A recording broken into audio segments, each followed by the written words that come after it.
Hey there, glad you're back.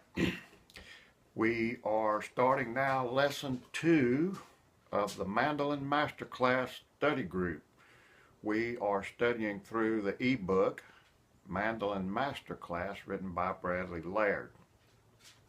I trust that you've been working this past week on the on the G scale and the G sharp scale and coming up with some different ways of playing those scales we discussed last time, and also studying through the materials, the music theory materials, and also the materials about monkeying around and playing with different sounds on your mandolin. Now I know that for some of you we're covering a lot of material each week, and for others you may feel like we're just not going fast enough. Maybe skipping way ahead and getting ahead of us here in the course, and that's all good and fine. But I just want to remind you about the old story of the tortoise and the hare, and just to encourage you with the fact that slow and steady often wins the race. And then when it comes to music, I think that's especially true. We need to slow down a lot of times, take time to go back and practice our techniques, or to strengthen our knowledge of music. And so that's what this course is all about. This week we are looking at pages 7, 8, and 9 on the Masterclass book, and this has to do with learning 12 musical scales, and then learning some variations on how to use those scales, how to practice them to enable our fingers to be better prepared for improvising. Those 12 scales cover all 12 keys that are found in Western music. What we want to do now is we want to, this week, practice those scales daily and get them under your fingertips. Also, we're going to move to the section called How Can Major Scales Be Used to Improvise? And Brad's got a lot of ideas there for descending and ascending up and down these scales in different patterns.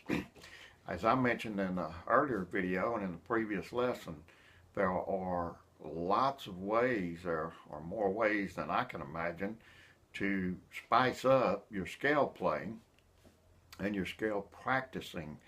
And so Brad gets into that a little bit in the second section here on improvising.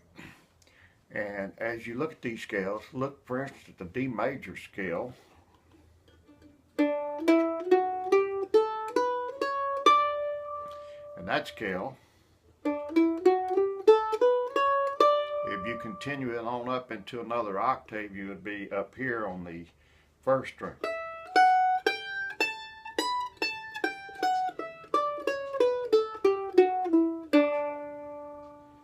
Now, some of the descending patterns and the ascending patterns that Brad gives here, you may wonder, what good are those going to do me?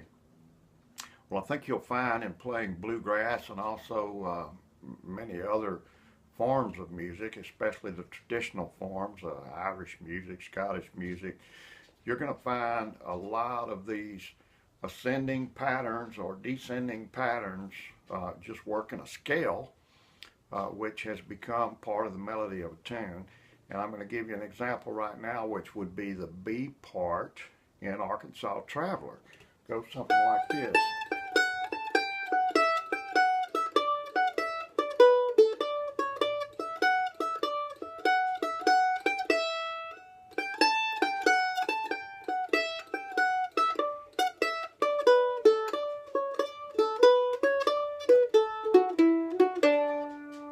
You notice how he's just dancing back and forth on those notes of the D scale?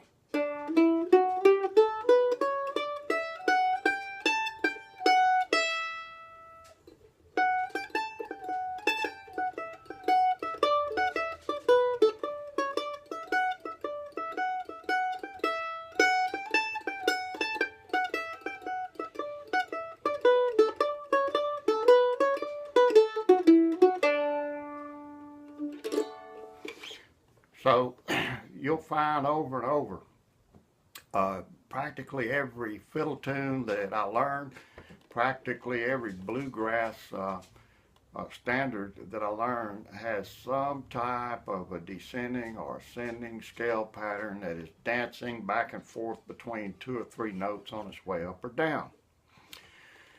Another really good example of a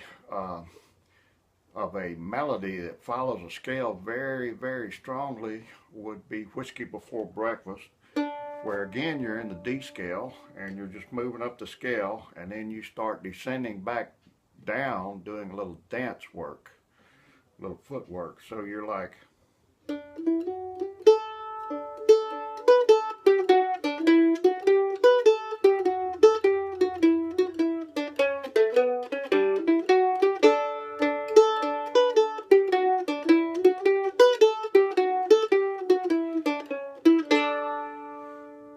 think of that.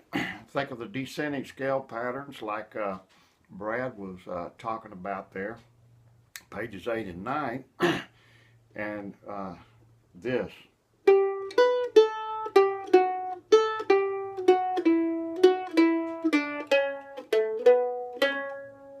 You see, all that is descending down the scale, dancing back and forth between a few notes on the way. So as you study these things and you work these things, get them under your finger, it's kind of difficult at first to figure out these patterns.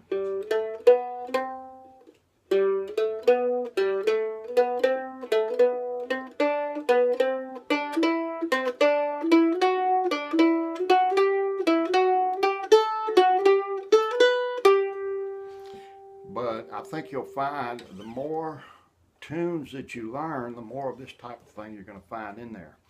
And getting them under your fingers and getting so that you can be really fluid with them is a real good way to prepare for being able to improvise and do your own thing, as well as to play these well-known tunes more competently. So Brad gives some really good examples in here. There are lots of others you could come up with on your own, and I would challenge you to do that.